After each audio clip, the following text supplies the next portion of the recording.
Compass Publishing.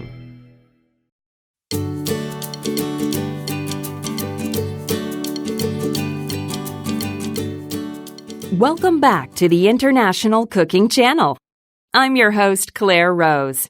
Today, we're learning how to make delicious Hong Kong-style pan-fried noodles. We've prepared all the ingredients. We've also heated the pan and the oil.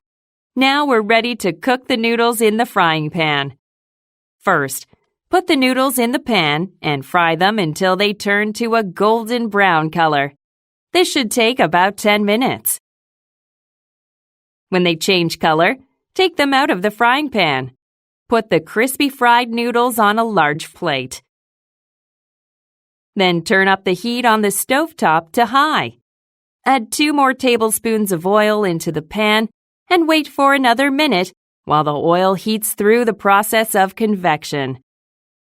Next, put the chicken slices in the pan and fry them until they are completely cooked through. The chicken will be white in color when it's cooked. This should take about 5 to 10 minutes.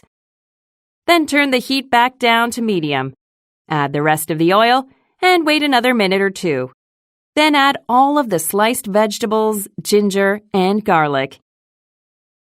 If you want a thicker sauce, you can also add a teaspoon of cornstarch. Fry for about 5 more minutes. Mix the chicken, vegetables, and sauce frequently while everything is cooking in the pan. Finally, turn off the heat and pour the chicken, vegetables, and sauce over the noodles. Now you're ready to enjoy this mouth-watering dish.